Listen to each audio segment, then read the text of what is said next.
Esperamos unos 2 minutos más o ya empezamos nomás ya. Depende de ustedes.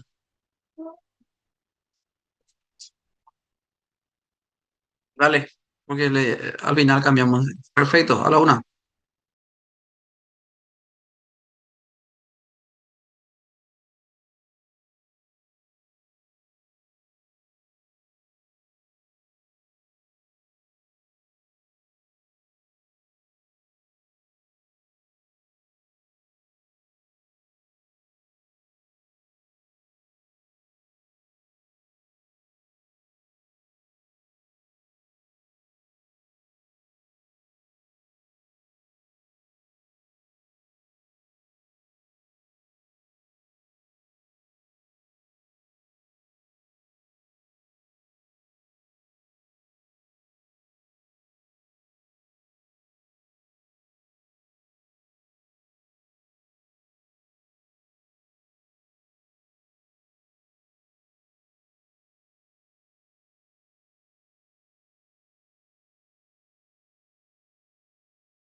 Estamos.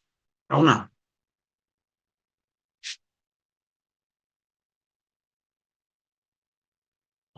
Estamos en eso. Llevo así. Empezamos. Dale. Ok. Vamos a empezar por el tema más, creo yo.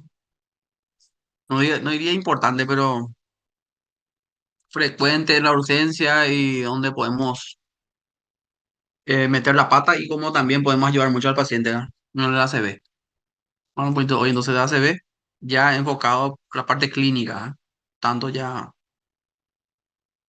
Bueno, las distintas definiciones de ACV, ¿verdad? Stroke, ictus, en España dicen así, Estados Unidos stroke, apoplejía cerebral, accidente cerebral, infarto cerebral, derrame cerebral, ataque cerebral, ¿verdad? Accidente cerebral, ¿qué más se usa, verdad? Accidente cerebrovascular. Pero, como dije ya en varios años anteriores a ustedes, ¿verdad? El término accidente, muchos consideran que es inapropiado, ¿verdad? Porque no es un accidente, ¿verdad? Porque es algo que de repente que se puede prevenir, ¿verdad? Entonces, accidente no es. O sea, a muchos le gusta ese término, pero más que quedó ya eso en el ambiente médico y todo, ¿verdad? Entonces, igual se dice todavía accidente cerebrovascular. El término correcto sería enfermedad cerebrovascular. Pero bueno, terminología.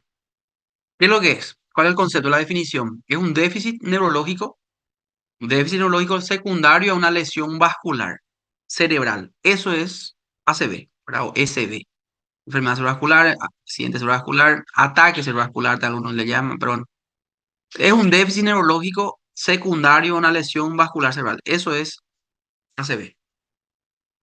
La epidemiología es la tercera causa de muerte, de ahí su relevancia, después de los problemas cardiovasculares y cáncer, el que está en segundo, y tercero ya es enfermedad cerebrovascular. La causa más común de muerte por enfermedad neurológica es esta. La primera causa de discapacidad severa en adultos. El principal diagnóstico de egreso en los pacientes trasladados a hospitales de rehabilitación tiene una mortalidad de 30% en el primer año. Un tercio de los que sobreviven requieren asistencia para actividades de vida diaria o para los cuidados personales. 16% permanecen internados por un periodo prolongado. O sea, eso lleva mucho costo, ¿verdad? Mucho gasto económico. 20% necesitan asistencia para caminar y 70% de los pacientes que sobreviven no pueden regresar a su trabajo anterior. De ahí la importancia de que manejemos esta patología. Hay dos tipos de ACV. Está el hemorrágico, ¿verdad? Donde ocurre una eh, ruptura de un vaso, ¿verdad? Puede ser de un vaso profundo como consecuencia de la hipertensión. La hipertensión crónica provoca lesiones a nivel del endotelio, unos microaneurismas que le llamamos de Bouchard, ¿verdad? Eh, y bueno, y eso debilita la pared de la arteria y con la hipertensión, una crisis hipertensiva, ¡pum!, rompe el vaso profundo, principalmente de estas arterias lentículo-estriadas, que son las que están ahí a nivel del cuerpo estriado, a nivel de los ganglios basales. Por eso es muy común en esa zona el ACV hemorrágico hipertensivo. Pero también está el ACV hemorrágico que se debe a ruptura de aneurisma, que se llama hemorragia subaranoidea.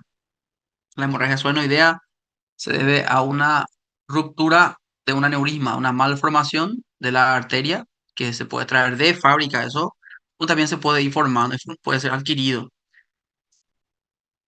El más frecuente de los ACV es el isquémico, que se debe a una embolia, puede ser, de un trombo, ¿verdad? Que viene del corazón y cierra, bloquea el paso de la sangre a nivel arterial y eso provoca el ACV.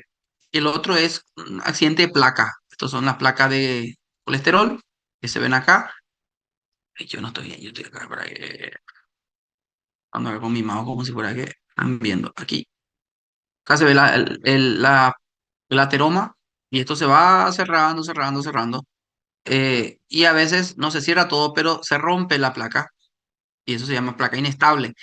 Y ahí la presencia del colágeno llama a las plaquetas vienen a querer taponar ese bache, le decimos esa úlcera de la placa, y se va cerrando la arteria, ¿verdad? Este es un émbolo que viene un coágulo del corazón, por ejemplo. Esto es el accidente cerebrovascular isquémico, el otro es el hemorrágico. Aquí están los dos, ¿verdad? Ictus o ACV lo mismo, acá se ve el hemorrágico y aquí a la izquierda el isquémico. Es entonces una alteración que puede ser transitoria, como en los casos de ataque, el ataque isquémico transitorio, o permanente, como en el caso del ACV. de una o varias áreas del encéfalo, como consecuencia de un trastorno de la circulación, como dije, ¿sí?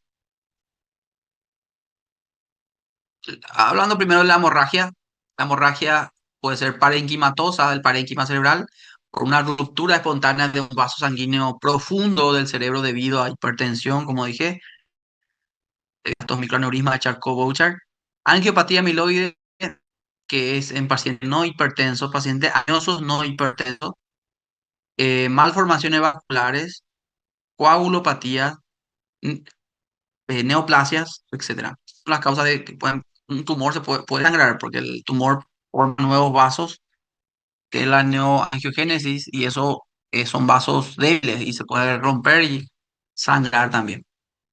La hemorragia subaracnoidea es la ruptura de un vaso que está mal formado, es un aneurisma en una de las arterias del polígono de Willis principalmente. Las arterias más comúnmente afectadas son las comunicantes anteriores, que están aquí, la comunicante anterior que está acá, ¿sí? Puede también verse a nivel de la cerebral media, el aneurisma. Principalmente a nivel del polígono de Willis es más común encontrar los aneurismas. El isquémico está acá, el aterotrombótico, que es la obstrucción de una placa de ateroma, como vimos en la imagen anterior, que ubica principalmente en la bifurcación carotidia y origen de la carotida interna. O sea, esta placa eh, de ateroma más común es que se encuentre a nivel ahí del cuello, a nivel de la bifurcación de la carotida común en carotida externa e interna. A nivel de la carotida interna, ahí está el seno carotidio, ¿verdad? El bulbo carotidio, el seno carotidio. Ahí a ese nivel donde es muy frecuente encontrar esas placas de ateroma, ¿sí?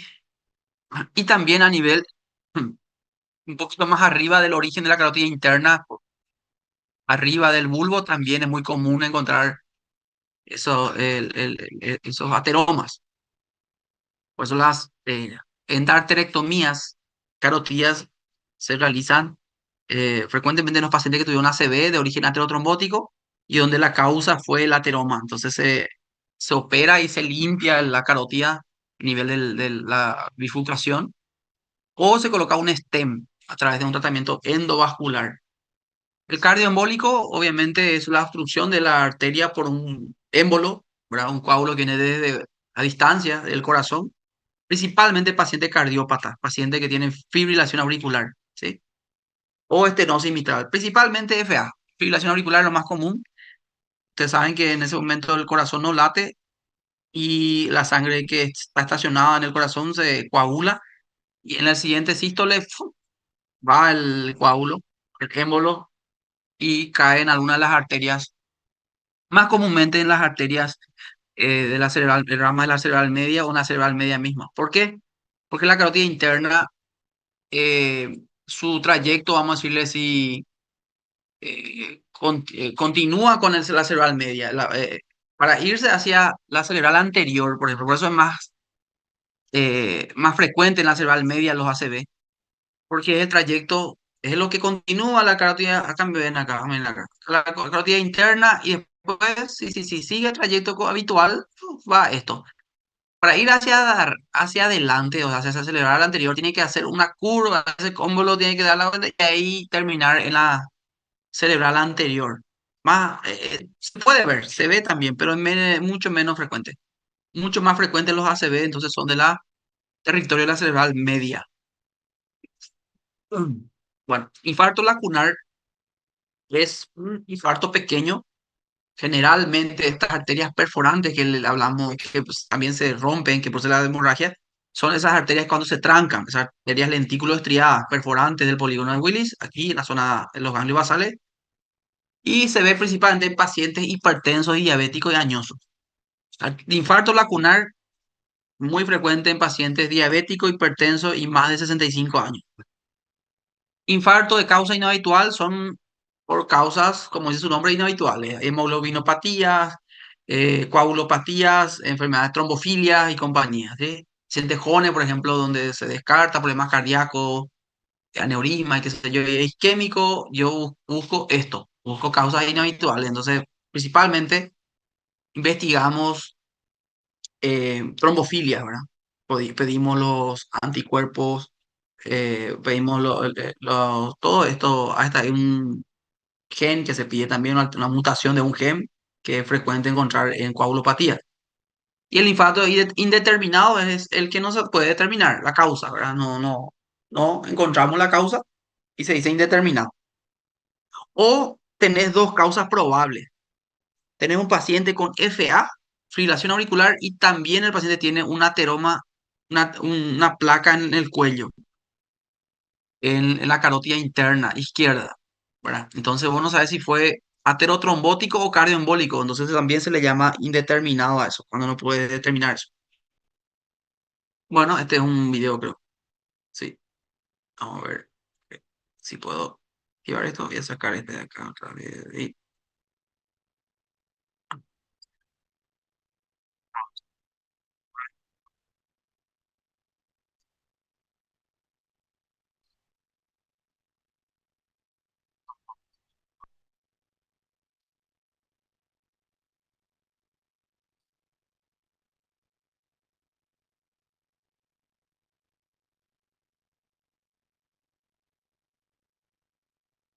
no, no, mi video que muestra muy bien los diferentes tipos de ACV. El hemorrágico, por ahí poner otra vez mi láser. Aquí con la ruptura de la arteria, la placa ateroma que va cerrando la circulación.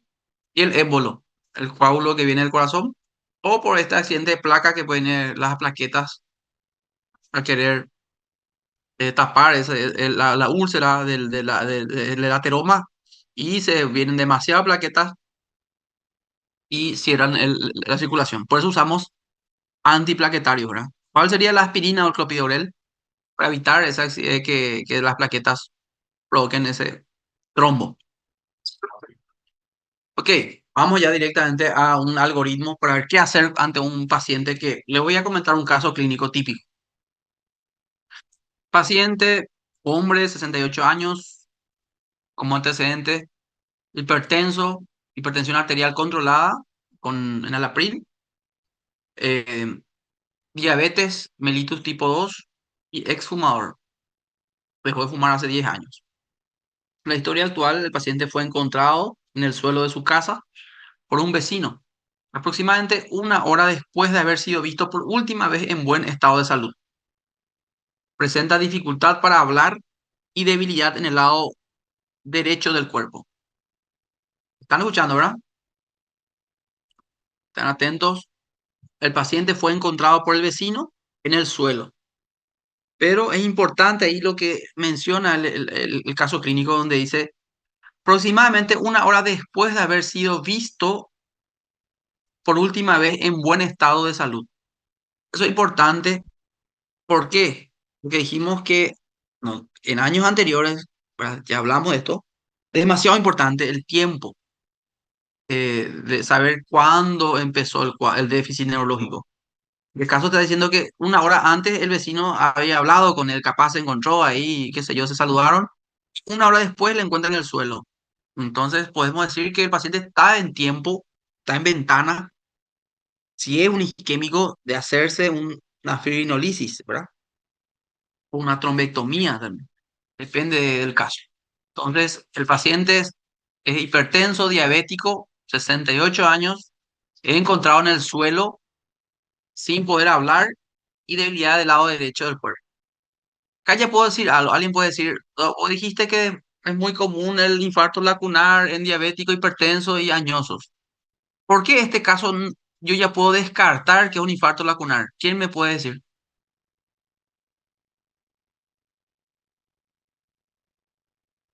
Sin ni un estudio, ¿eh? Pensando que sea isquémico, obviamente. No sé si es ni hemorragia o isquémico, pero sé que no es lacunar. ¿Por qué?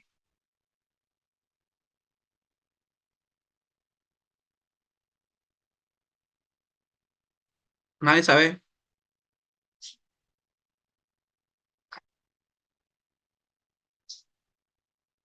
Por la afasia. La afasia que tiene el paciente, dice dificultad para hablar y debilidad del lado derecho, la afasia no se ve en los lacunares. Lacunar es profundo, lo que va a dar una disartria, no te va a dar una afasia. Cuando hay afasia, sabemos que ya el ACV es medianamente grande, ¿no? Tal vez no sea enorme en todo el territorio de la cerebral media, pero parte de la cerebral media está afectada. Probablemente va a ser cortical, va a ser la corteza, la parte más superficial del territorio de la cerebral media izquierda, ¿verdad? Que la CB es lado izquierdo porque el hemicuerpo derecho es el que está afectado, dice el lado derecho que no mueve y no habla. El paciente no emite palabras, no puede hablar, está con afasia. Entonces, bueno, después vamos a hablar para otra, no hace falta hablar ahora de qué tipo de afasia tiene. Tiene una afasia, no es disartria. Disartria es dificultad para pronunciar bien las palabras, ¿verdad? Afasia no puede emitir palabras. Puede ser de expresión o comprensión cuando no entiende, pero comienza a decir palabras que no tienen sentido. O tienen ecolalia o parafrasias, inventa palabras. Bueno, cuando hay afasia, usted tiene que saber que ya estamos hablando de un ACV probablemente territorial cerebral media. No probablemente es de territorial cerebral media, pero tamaño mayor a 3 milímetros. Eh, ¿Qué se hace en un déficit agudo? Este paciente que llega con nosotros, déficit local, focal agudo, tiene menos de 24 horas, tiene menos de una hora luego, o sea, una hora tiene. Hay que estabilizar. Primero, estabilicen al paciente. Hay que ver si está inestable, si está respirando mal. Vean primero su ABC, ¿verdad? Vean su presión arterial, controlen la frecuencia cardíaca. Al solamente controlar la frecuencia cardíaca ya alguien puede pillar que tiene una FA, ¿verdad? Ver si está con fiebre, puede que no sea un ACV, ¿verdad? De repente está con fiebre y había sido, hizo una crisis epiléptica por una encefalitis herpética, había sido, y está con una parálisis de TOT. ¿Qué es la parálisis de TOT? Es la debilidad de un paciente que tuvo una convulsión, solamente que ahí no iba a tener afasia, ¿verdad? Fundamental que lo que primero tienen que hacer es la glicemia, ¿verdad? Un paciente diabético puede ser que esté con hipoglicemia. Entonces, al llegar a la urgencia, este paciente con un déficit neurológico agudo de una hora de evolución, tomen la presión arterial, la frecuencia cardíaca y pidan ya que se les tome la glicemia capilar. Como están pensando en una ACV, porque la ACV, el diagnóstico es clínico, solamente voy a decir si es isquémico hemorrágico con la tomografía, pero ya pido vías periféricas, por lo menos dos yo pido, si ya está, entra así conmigo en la urgencia, yo le voy a pedir la...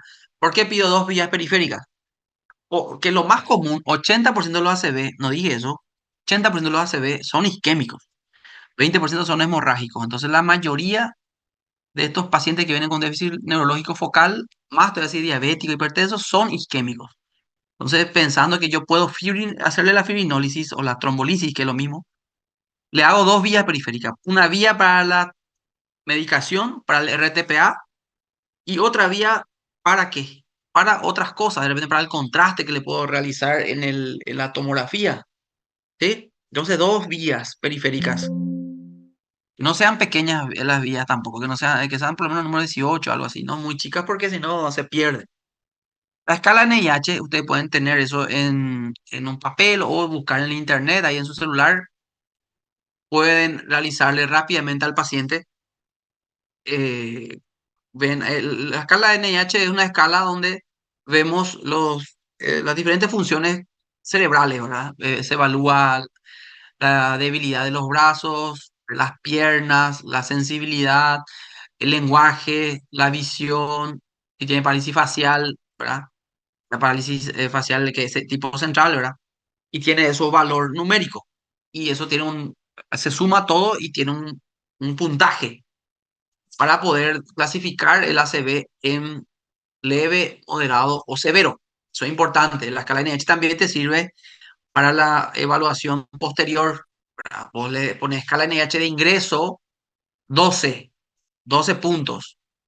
Se hace la trombolisis y el paciente tiene después de su trombolisis, le hace otra la escala NH, hay que hacer eso, y tiene 20 de NH. ¿Qué pasó ahí?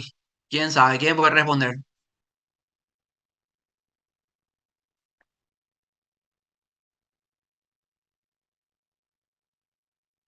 Nelson,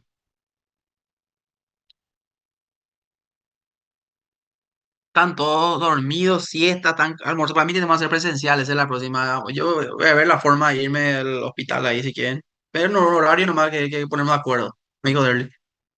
Para mí tanto, o estudiando para el examen de mañana, eso es lo que no, ay, seguramente ya. Mañana rendimos Derman, qué sé yo.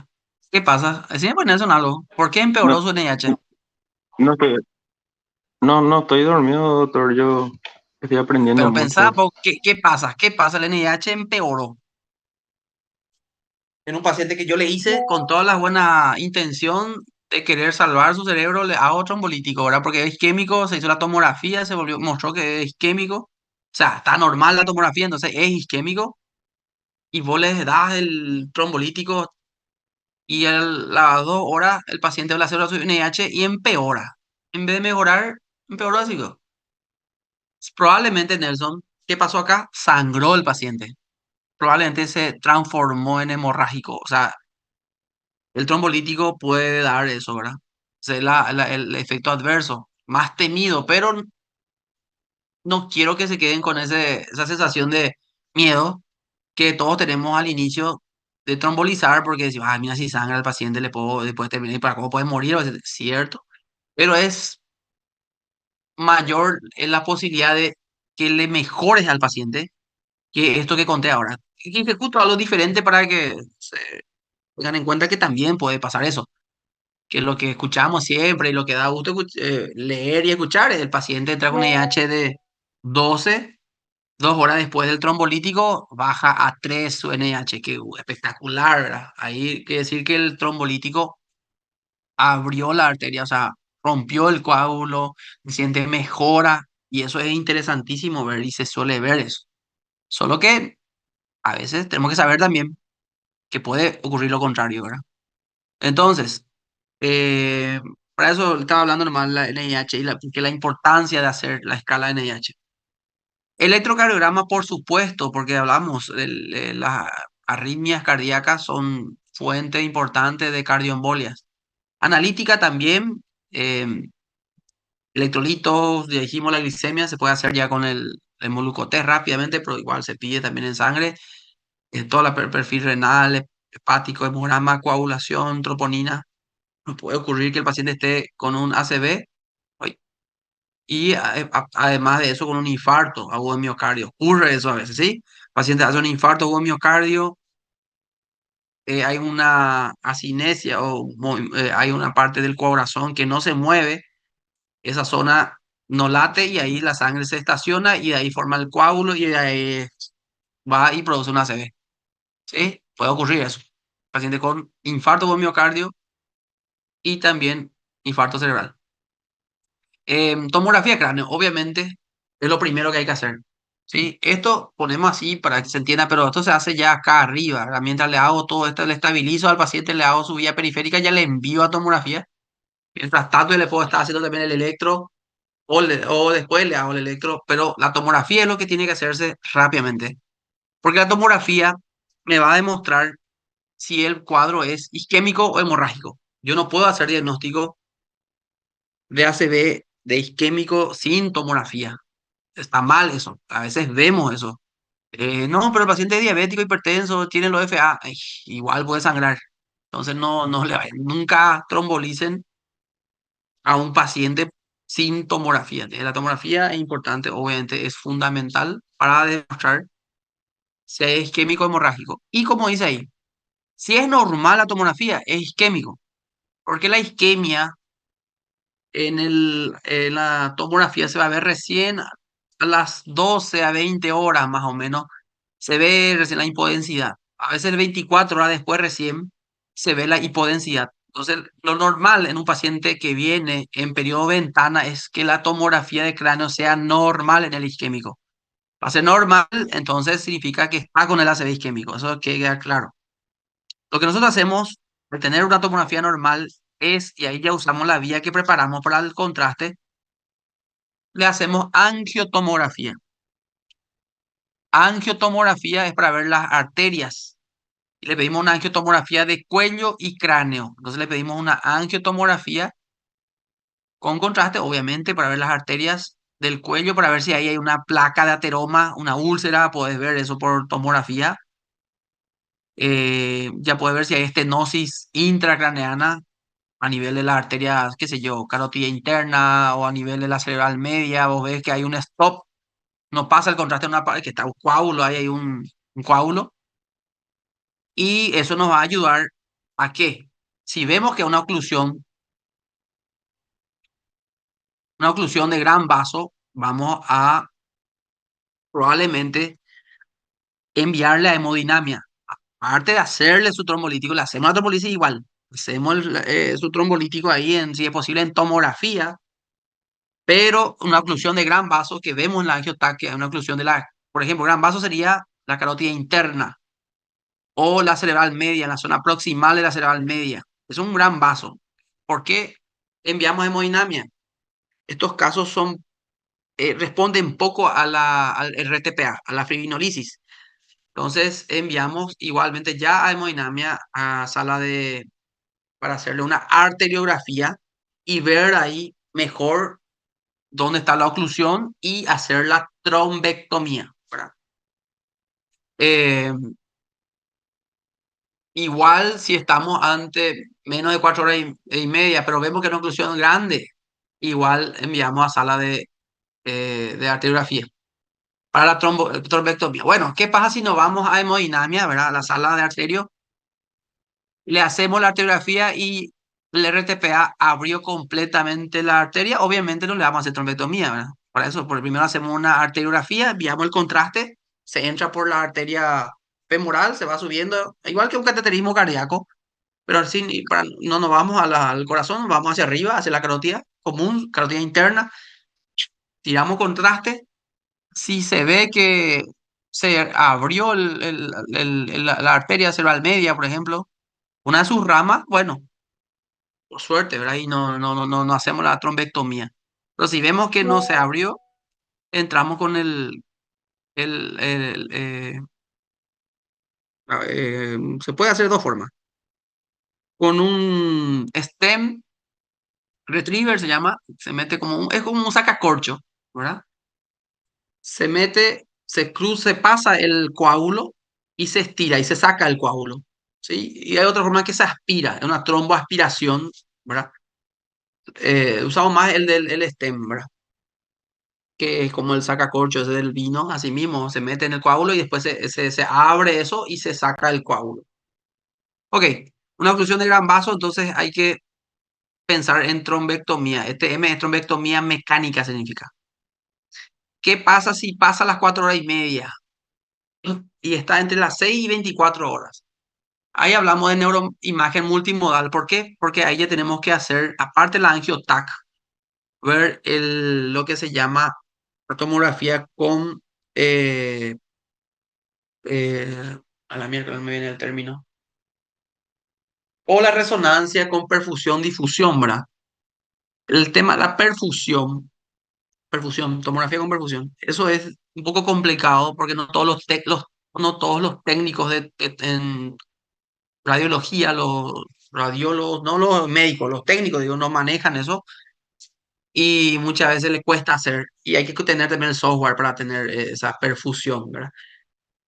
Obviamente tenemos resonancia, ahí tenemos un a favor, ¿verdad? Que podemos ver en la difusión ya la isquemia, el tamaño de la isquemia. Y con la perfusión lo que se ve, la perfusión lo que te ayuda es a ver la zona de penumbra. Zona de penumbra es la zona que está sufriendo, pero que aún no infartó, ¿sí? Esa es la zona que la perfusión te da.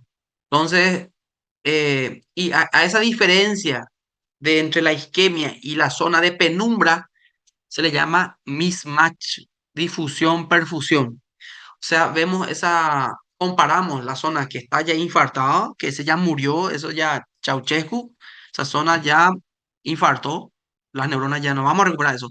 Pero la zona de penumbra, la zona que está alrededor de la CB, que puede ser muy grande, eso sí podemos nosotros salvar, ¿verdad? Con la trombectomía o la trombolisis, ¿verdad? Y eso se puede ver con esas neuroimagen multimodal. Eso se puede hacer y generalmente se hace. ¿Por qué se hace cuando, después de las 6 horas? Porque ahí nosotros podemos evaluar ya ese mismatch y podemos decir, mira, si, mira, imaginen, el mismatch, esa diferencia es muy poca, por ejemplo. Ves una difusión, una zona de isquemia, de infarto, que es muy grande, y la perfusión es muy pequeña lo que queda para salvar. Queda una zona así chiquita para salvar en la penumbra. ¿Amerita una trombectomía eso? No.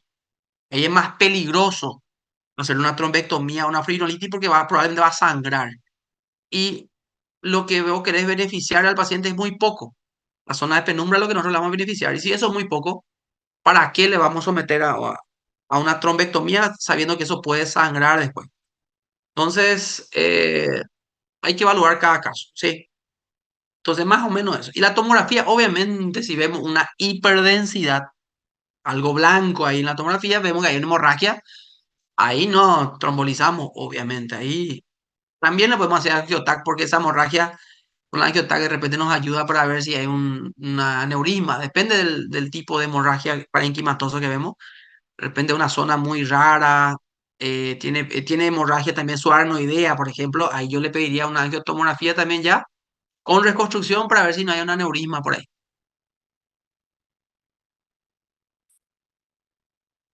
Ok, ese es el algoritmo, pues estamos ya en clínica médica. Ya, clínica médica es esto, saber qué hacer ante un paciente que ya viene con un síntoma cualquiera, ¿verdad? Neurológico en este caso, estamos en neurología, saber qué hacer, ¿verdad? Semiología era, bueno, saber que la fascia, que la paresia, no sé qué. Acá es saber actuar, ¿verdad? La acción acá es la rapidez, ayuda mucho. Si quieren ver beneficio en un paciente con déficit neurológico agudo, depende muchísimo del tiempo que llegó a la urgencia, ¿verdad? Por ejemplo, yo ya no es que no le hago trombolítico al que vienen con 4 horas, por ejemplo, pero ya sé que ese paciente no va a salir tan bien como el paciente que vino con 1 hora de evolución, ¿sí?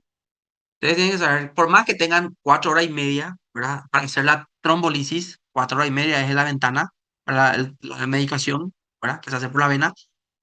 No puedo esperar y decir, bueno, tengo luego 4 horas y media y llega a la 1 hora el paciente y yo voy dando vueltas, me tranquilizo, espero que no sé qué, no le apuro a nadie, porque tengo ni 4 horas y media, nada que ver. Yo tengo que, si llega en 1 hora, por lo menos, la meta siempre es que en media hora ya tenga que esté recibiendo el paciente. Desde que llega a la urgencia, en media hora ya tiene que estar recibiendo, o 20 minutos, dicen algunos, recibiendo su trombolítico, ¿verdad? Pero lo que tengo que saber es que ese paciente que le estoy haciendo rápido el fibrinolítico va a responder mucho mejor que ese paciente con 4 horas que vino, ¿verdad? Eso es importante que sepa. ¿Cómo debemos estudiar? Eso ya sabemos, dijimos que hay varios métodos. Electroencefalograma en este cacer no vamos a hacer. Un paciente con ACV no le hacemos electroencefalograma. Solo si el paciente, de repente, dudo que el paciente, no sé si es una parálisis de TOT, porque la familia o el acompañante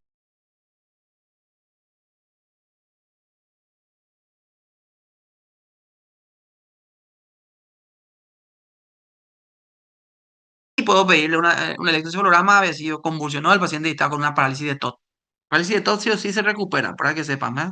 Parálisis de TOT es una debilidad del hemicuerpo, pues el derecho o izquierdo, que generalmente se recupera con las horas. La tomografía o resonancia, ¿cuál es mejor? Y el que tengas a mano.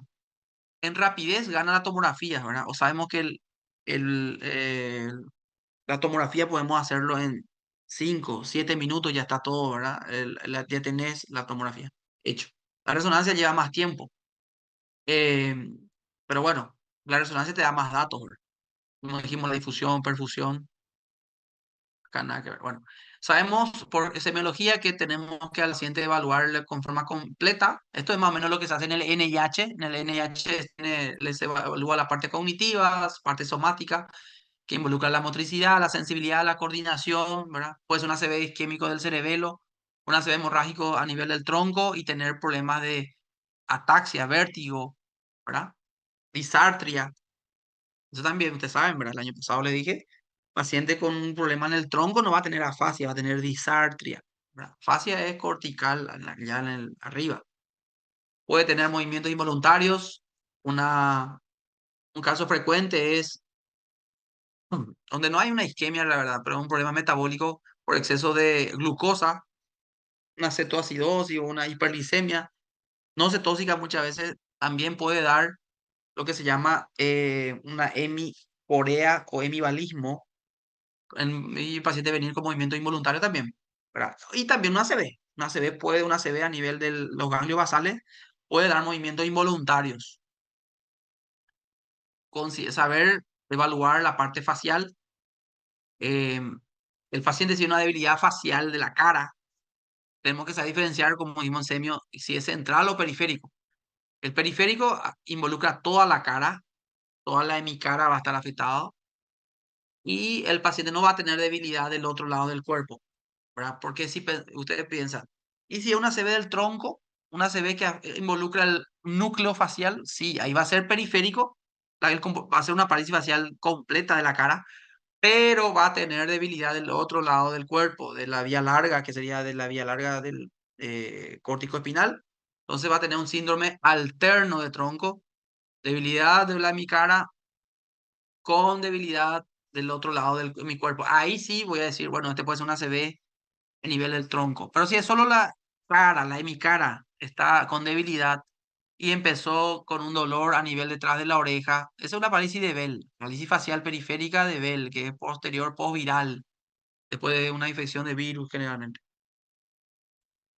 Bueno, el buen diagnóstico sabemos que depende del conocimiento anatómico y la experiencia también. Y, ¿verdad? Entonces, siempre que tenemos un diagnóstico, un síntoma como una debilidad, puede tener muchas causas. Tenemos que saber que preguntando al paciente, explorando al paciente, haciendo la anamnesis y la exploración, voy a tener el diagnóstico por lo menos topográfico inicialmente, ¿verdad? Eso son todas las cosas que utilizamos muchas veces en el consultorio, pero para el caso de hoy, de ACV, no necesitas mucho aparataje, no necesitas ni, alguien me va a decir, ¿y el martillo de exploración para ver si hay un síndrome piramidal? El cuadro piramidal propiamente se va a ir, vamos a decir, viendo con las horas recién. Al inicio, cuando el paciente viene con un cuadro brusco de debilidad, no va a tener todavía tal vez de hiperreflexia, no va a tener el reflejo aumentado. Sí, Babinski se ve rápido, por eso, pero ahí necesitas un bolígrafo y ahí la región plantar del pie le hace el estímulo y vas a ver el Babinski, signo de Babinski. Pero buscar reflejos y compañía, capaz que ni esté todavía con hiperreflexia, porque al inicio hay una parálisis flácida. Los reflejos no están aumentados, hasta puede estar disminuido y todo.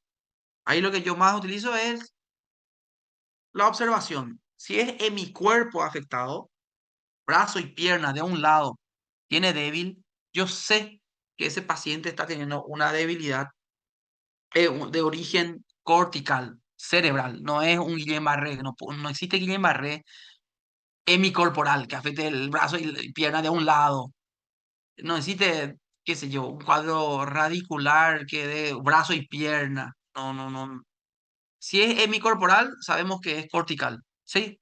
O sea, usted lo que tiene que observar al paciente que viene con debilidad, qué zona está afectada, diagnóstico topográfico, como siempre les hablé el año pasado. Bueno, cuando hay debilidad sabemos que el cuadro puede estar en el cerebro, puede estar en el tronco, puede estar en la médula también, ¿verdad? O puede ser periférico. Pero, como les dije, eh, nosotros cuando evaluamos un paciente, observamos su debilidad, nos estamos ya imaginando dónde estará el problema, ¿verdad? Si es entonces, y como nuestro paciente, que no puede hablar el paciente, tiene afasia, yo ya puedo sacar médula, puedo sacar tronco, que la afasia no se ve en problemas de médula ni tronco, afasia es cerebro. Entonces yo ya sé, el paciente no puede hablar, es cortical, es cerebro. Y ya sé que es izquierdo, ¿verdad? Fascia es hemisferio dominante. El hemisferio dominante es el hemisferio izquierdo. Y cuando afecta al hemisferio izquierdo, yo sé que va a tener debilidad del brazo y pierna derecha, ¿verdad? Ese concepto yo tenía en el primer año de la residencia en neurología y me acuerdo que no siempre vas a encontrar afasia con debilidad del hemicuerpo. y creo que les comenté eso el año pasado. Siempre comento ese caso que trombolicé. Era una señora, mamá de médico, ¿verdad? Como colega estaba en IPS, se internó y me dicen, doctor, una paciente, y bueno, le pregunto a la familia, y me dice, justo se puso nerviosa, doctor, estaba discutiendo, no sé qué, y se puso nerviosa y no puede hablar. Eh, Este está somatizando, parece una somatización, parece que no amerita que yo le haga más cosas, pero me hizo dudar que le di algo para escribir y tampoco podía escribir. Generalmente el afásico, el que tiene problemas de afasia, no puede tampoco escribir, tiene también agrafia, ¿verdad? Que la zona que corresponde al lenguaje también está la zona que corresponde a la escritura. Y eso dije, generalmente el que está somatizando no puede hablar y vos le das algo para escribir y te escribe ahí, te pone ahí, ¿verdad? Entonces eso es, ahí yo digo, está somatizando porque ya tuve paciente así. Pero esta no podía escribir. Pero la fuerza era totalmente normal del brazo y pierna derecha. Entonces yo dije, vamos a pedirle más resonancia. Era de noche, no estaba el que hace, tuve que llamarle a todo el mundo. Bueno, se hizo la resonancia y ACV, la zona área de Broca.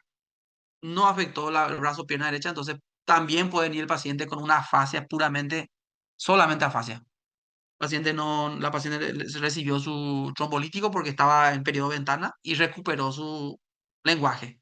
Mira un poco, me quedé feliz después, ¿verdad?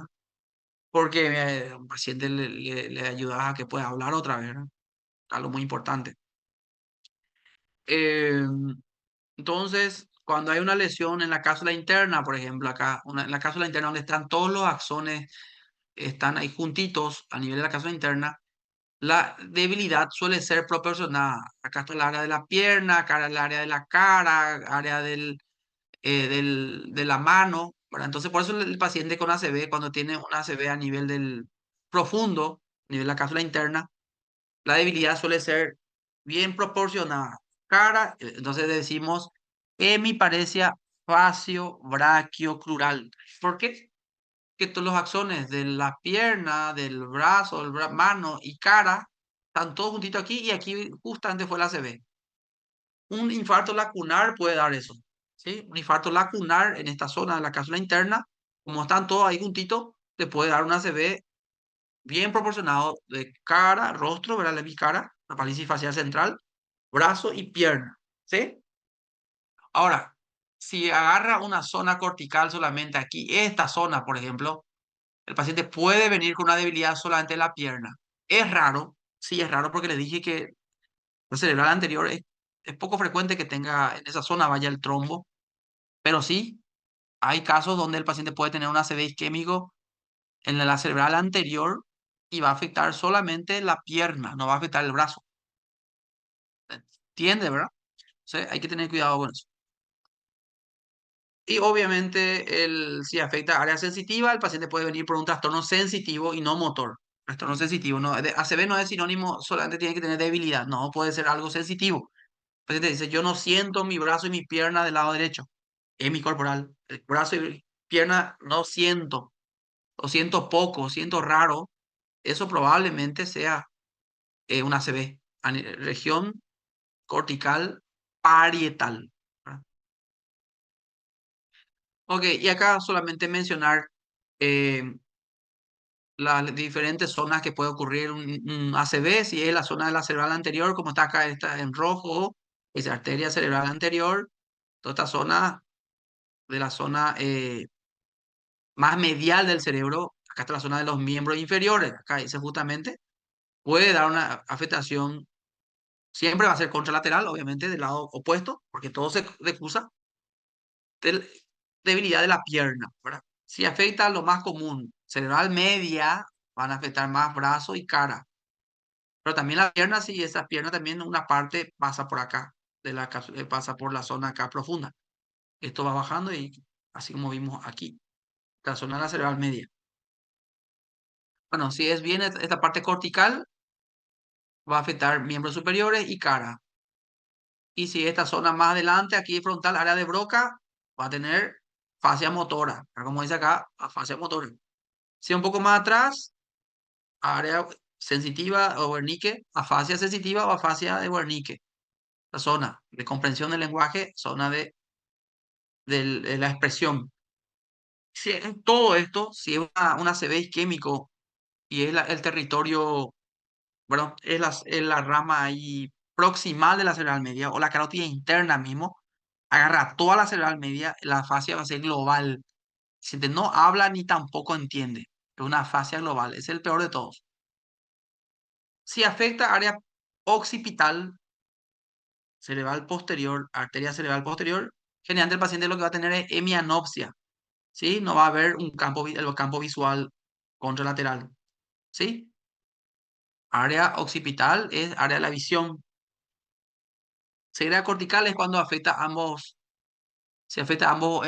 Yo tuve hace poco un paciente que ya tuvo una CB anterior, a ver si fue justamente occipital izquierdo, y después viene conmigo por una CB isquémico derecho, y pasó por oftalmología porque el paciente estaba ciego, y se pensaba que era algo de la retina, qué sé yo, nada que ver, la evaluación oftalmológica estaba normal, le hago una tomografía y tenía una CB isquémico derecho ahora. Mala suerte, ¿verdad? Se llama, a esto se le dice síndrome de Anton, ¿verdad? Muy raro, porque el paciente cree que está viendo. Es todo un tema ahí. Bueno, si afecta tálamo, ¿verdad? La zona talámica es interesante, porque ustedes saben que el tálamo es como el relevo de todas las sensaciones, ¿verdad? Toda la parte sensitiva, todos los tipos de sensaciones, ¿verdad? Sensitiva, táctil, propioceptiva, pasa por ahí. Entonces, generalmente el cuadro suele ser raro y suele también dar dolor. El único ACV que duele, síndrome de Dejerin-Roussy se llama. Ese síndrome, el ACV generalmente no da dolor en el brazo ni pierna. Hay debilidad o hay y, pues, falta de adormecimiento, pero no da dolor. En el caso cuando hay un ACV talámico, sí puede doler. Y el dolor es de origen central. No es por la debilidad del brazo. Algunos dicen, le duele porque tiene luego débil su brazo y le duele su tendón. No, tiene dolor del brazo y pierna porque la afectación fue cortical a nivel del tálamo. Sí, en la zona talámica pasa también la parte de control de dolor. ¿Qué más nos falta? La parte auditiva, y ahí está. Ok. Y esta es la imagen típica que vemos. Esto es imágenes de resonancia. Esto es la difusión. Si quieren recordar una secuencia de resonancia muy importante para la CB es la difusión, que lo que evalúa esta imagen es la difusión de agua dentro de las neuronas. Y cuando hay ACV, eh, obviamente no llega oxígeno por la sangre, no llega, se bloquea no hay circulación sanguínea y por la sangre va el oxígeno. El oxígeno es importante para la formación de ATP. Si no hay ATP, la bomba sodio-potasio no funciona. Si no funciona la bomba sodio-potasio, comienza a entrar agua dentro de las neuronas y hay apoptosis, ¿verdad? Se llena de agua, hay un edema citotóxico. Eso es lo que evalúa la secuencia de difusión, que es la resonancia. El movimiento de agua dentro en el espacio intersticial, y como no hay casi agua en el espacio intersticial porque todo está dentro de las neuronas, se ve blanco así.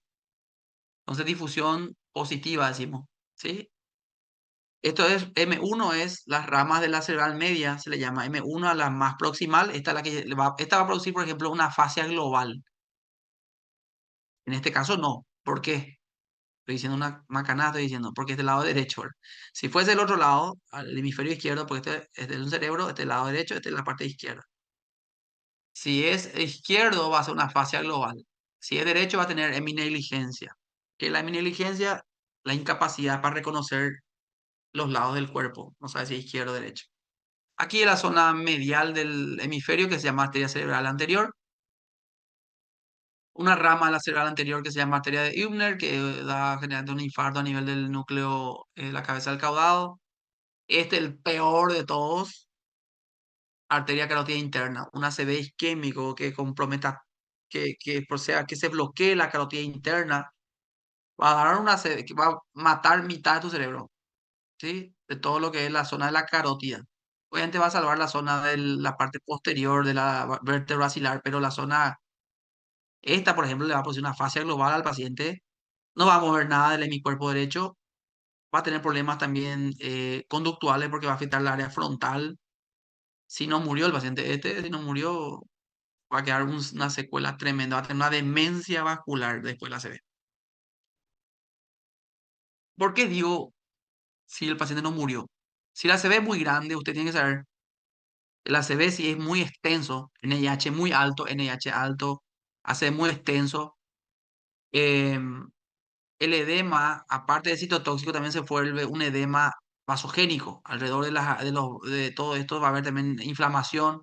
Entonces, ese edema va a empujar, va a haber una desviación de la línea media y puede haber va a enclavar el paciente. Por eso, en estos casos sí se tiene que operar, se tiene que hacer una hemicranectomía para disminuir la presión dentro del cráneo.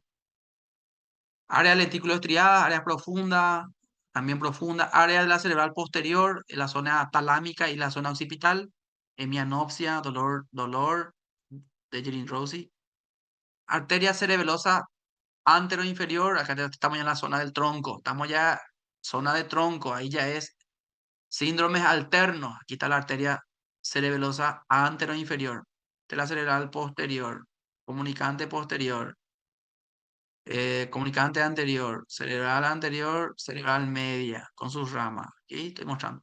Bueno, aquí va a haber cuadro cerebeloso. El paciente va a tener ataxia, no va a poder coordinar el brazo, ¿sí? Del mismo lado. Este no va a ser decusado, ¿sí? Este es el mismo. Si es derecho, el brazo derecho es el que va a estar con dismetría, disdiacocinesia, temblor. La pica, la famosa pica, rama de la vertebral, no de la basilar. Esta es la basilar y esta es la vertebral. La pica o paica también se le dice, arteria cerebelosa inferior, también va a dar un cuadro alterno de tronco, va a tener un síndrome cerebeloso y cómo afecta también región del bulbo raquídeo, la zona del núcleo ambiguo y compañía, también da disfonía, la disfagia, no va a poder tragar el paciente, la voz también le va a salir diferente y va a tener un trastorno sensitivo muy marcado del hemicuerpo contralateral.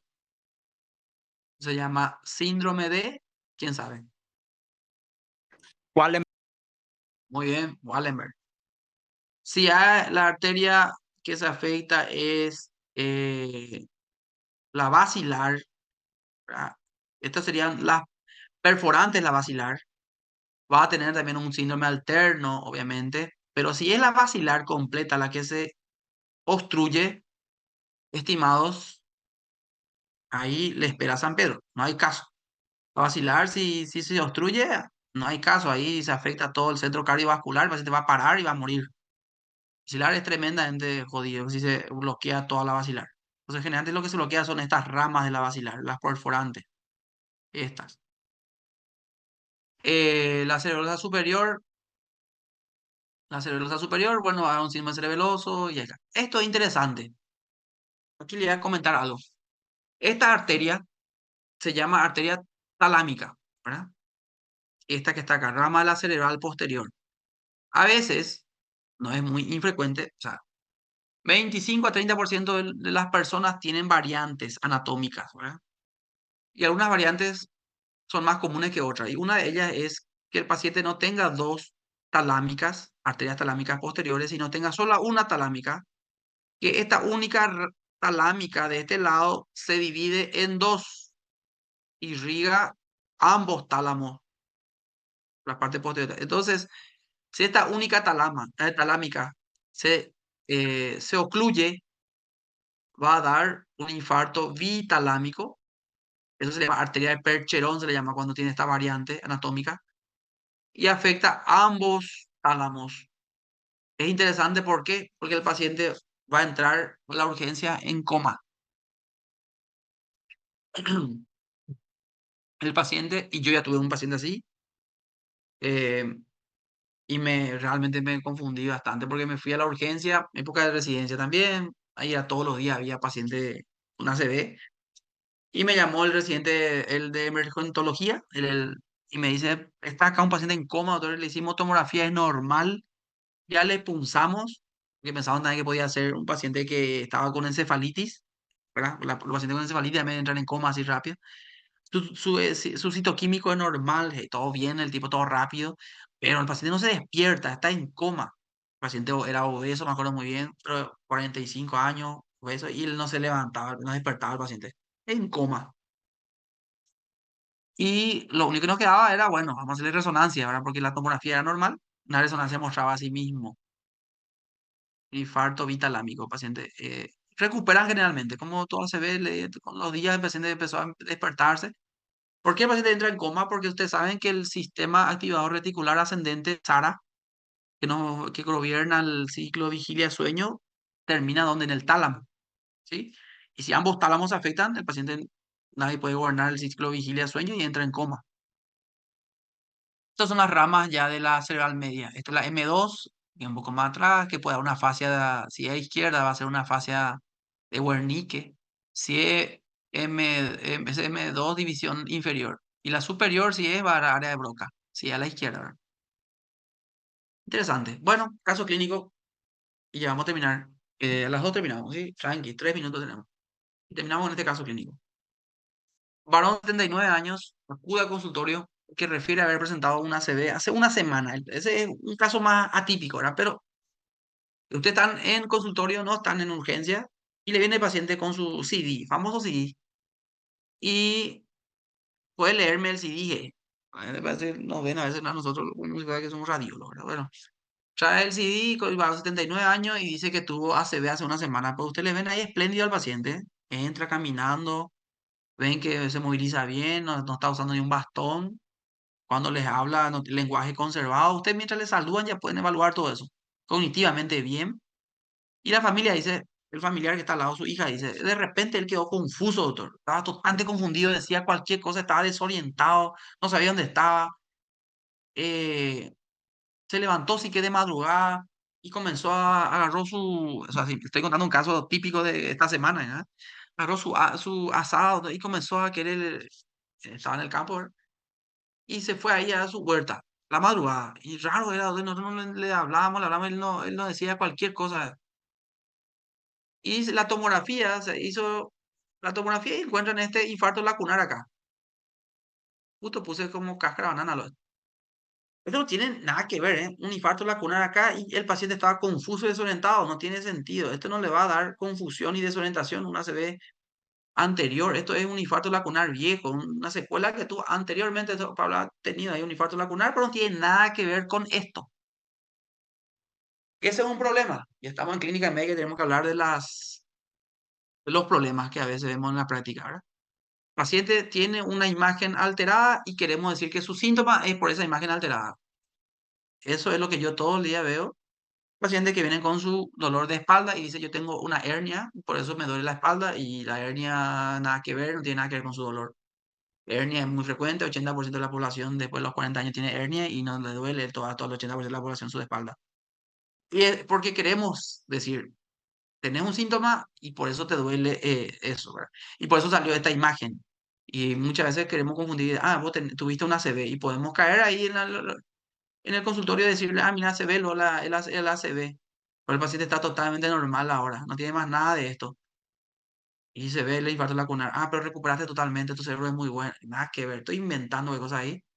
Le estoy dando aspirina de bala al paciente, le estoy tal vez tratando de una manera totalmente equivocada. Había sido, es una cáscara de banana. El paciente estaba desatento, fluctuaba en el día, por lo menos estaba bien, por lo menos estaba desatento. Eso es un cuadro confusional agudo, se llama, o delirium. Síndrome confusional agudo o delirium. En un paciente mayor lo que tiene que buscar es infección. Le hicimos una orina, le pedimos una orina. Tenía infección por E. coli. Era un cuadro de infección urinaria que le produjo un cuadro confusional a este paciente. Desconfíe de diagnósticos previos y realice una buena análisis para definir tu hipótesis, ¿sí? Le tienen que, no es ser malo con el colega, es, pues a su práctica le va a ayudar eso, ¿sí? Yo al final le digo al paciente cuando viene, le digo, no me vayas a decir tu diagnóstico, decime tu síntoma, yo quiero hacer mi diagnóstico, le digo, y al paciente le gusta eso. No es porque confíe en el colega, sino quiero yo ver que sí. Y al final me dice, por lo mismo me dijo fulano. Ay, bueno, entonces coincidimos y entonces un signo neurológico focal súbito es una ACV. El tiempo es oro, tenemos que hacer la tomografía rápidamente. Los síntomas van a depender de la zona que está afectado. Si es cerebral anterior va a tener una hemiparesia plural.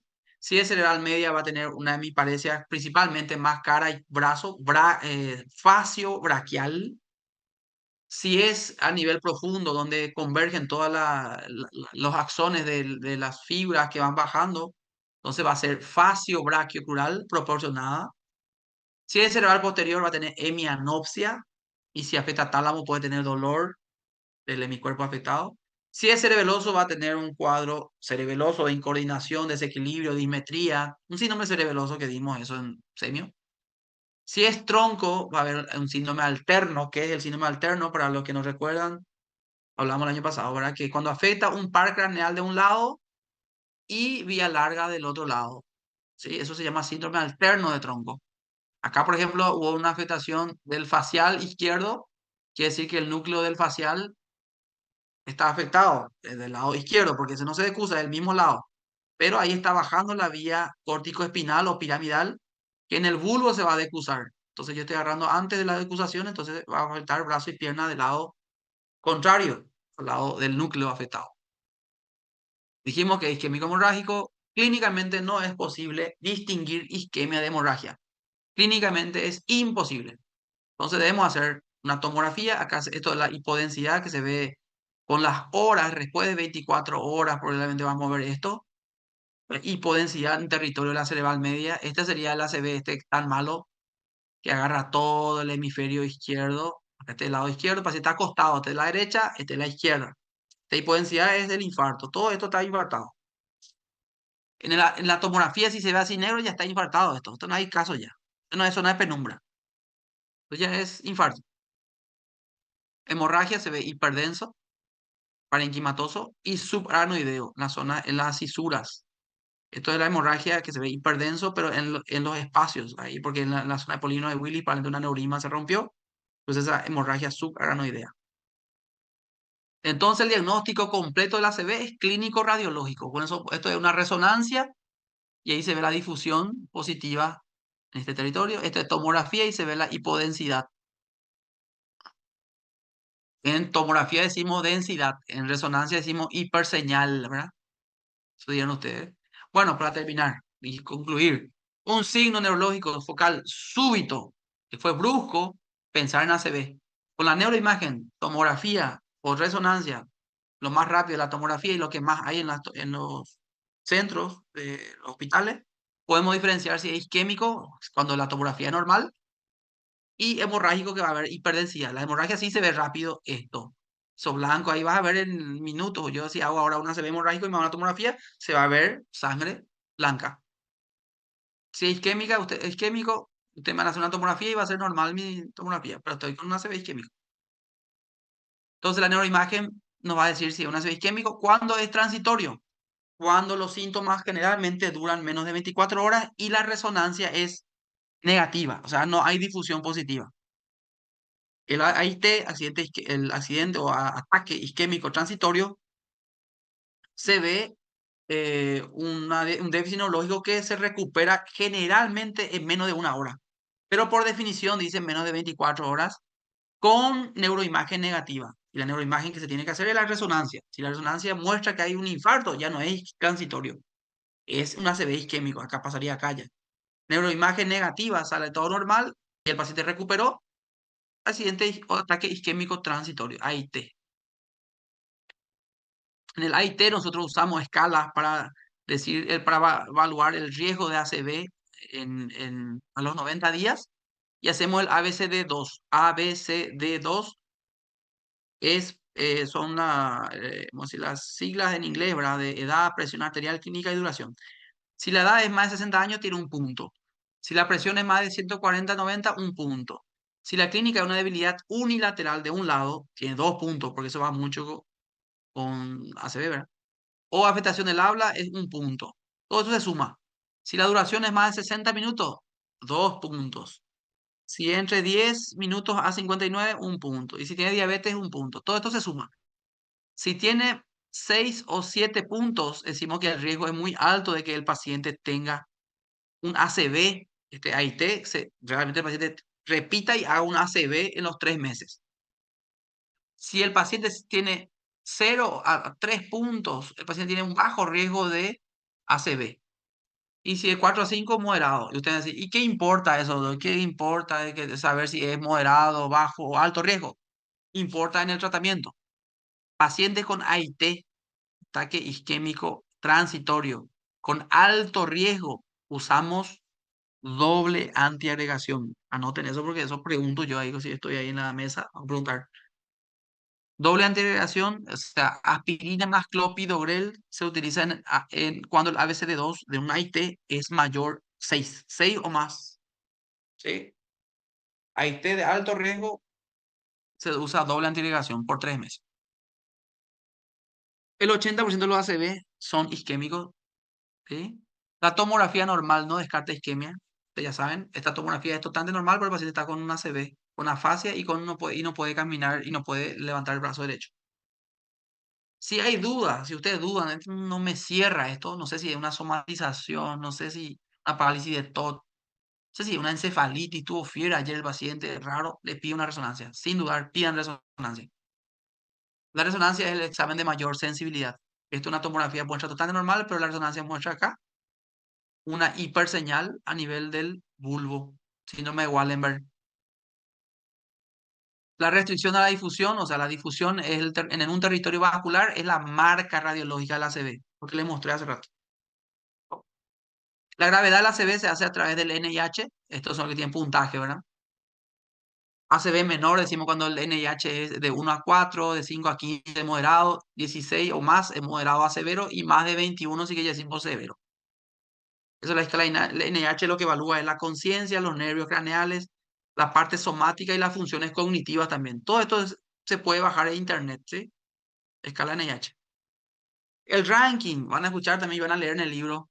Dice ranking. ¿Qué es lo que es la escala de ranking? Es cómo estaba el paciente previo a su ACV. La escala de ranking es importante porque, y por varios motivos. También para el tratamiento. Un paciente con ranking 5, el paciente estaba ya luego encamado, con incontinencia, dependiente de tercero. Es peligroso ese paciente y no le vas a mejorar mucho si le haces la trombectomía o la trombolisis, ¿sí? Le va a aumentar lo único el riesgo de sangrado. Entonces, lo que evalúa el ranking es cómo estuvo el paciente previo a su ACV. Si el paciente era capaz de realizar sus actividades habituales, es un ranking 1. Si estaba asintomático, 0. Si el paciente era incapaz de realizar actividades habituales, pero puede valerse por sí mismo, es un ranking 2. Y eso, cómo estaba el paciente previo a su ACV. ¿Sí? Para terminar, el ACV en el consultorio tiene 4 pasos. Confirmar el diagnóstico, tiene que confirmar usted el diagnóstico. No se olviden de la rehabilitación. Sí o sí estos pacientes deben ir a fisioterapia cuando es algo motor, fonoaudio cuando tiene problemas de lenguaje, fonoaudiología, rehabilitación del habla, ¿verdad? Hay que hacer. Eh, si es un ACV que afecta la coordinación, el cerebelo, en la fisioterapia se hace de equilibrio. Hay que investigar la causa. No se queden con el diagnóstico ACV isquémico. Y después, ¿y cuál es la causa? ACV isquémico de causa aterotrombótica, de causa cardioembólica. Tienen que terminar el diagnóstico diciendo la causa, la etiología. ¿Se acuerdan el año pasado en SEMI cuando hablamos? El diagnóstico es topográfico, después que era nosológico y por último etiológico. ¿Verdad? Hay que buscar la causa del ACV. Y no se olviden la prevención secundaria. No es que hacen todo su trombolisis y ustedes dicen que la causa, pero no le envían con una prevención secundaria. ¿Qué es la prevención secundaria? Don, tenés que tratar tu diabetes. Esto te pasó porque vos estás fumando, donde hay que dejar de fumar. Señor, hacer ejercicio, eh, tenés problemas de apnea obstructiva de sueño, bajar de peso y hacerte la polisonografía y usar el CPAP si es necesario, ¿verdad? Eh, vas a tomar tu anticoagulante así porque es cardioembólico, tener una arritmia, te llama fibrilación auricular, eso no se cura, eso hay que tomar entonces anticoagulante de por vida. Vamos a usar un nuevo anticoagulante, vamos a usar Vigatran o Rivaroxaban o usamos uno viejo, warfarina. O no es cardioembólico, es aterotrombótico. Todo lo demás que dije, ¿verdad? De ejercicio, cuidar la diabetes, la presión, también a ese le voy a dar antiagregante plaquetario, le voy a dar aspirina, ¿verdad? O clopidogrel, o los dos juntos. Hay casos donde tenemos que usar doble antiagregación, como el caso que le mencioné, AIT de alto riesgo. También en el ictus menor, en el ACV isquémico menor, también se doble antiagrega también, ¿sí? Prevención secundaria también se utiliza estatina. La atorvastatina se tiene que utilizar 80 miligramos, ¿sí? Y eso.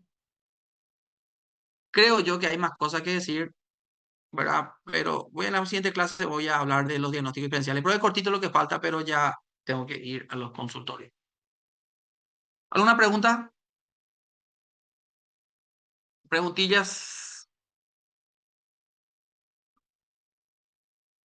díganme, o callen para siempre. O la siguiente clase hacemos las preguntas. Ah, busquen, Y anoten y después la siguiente clase traigan su pregunta de ACB. Yo creo que voy a dar un poco uno más de ACB, voy a pedir más, ¿sí? dale, dale. Eh, voy a dar más. Por mí que de ACB es importante repetir unas cositas. ¿Saber que voy a hacer hincapié, Nelson, en el tratamiento preventivo, que es lo que más usamos, ¿verdad?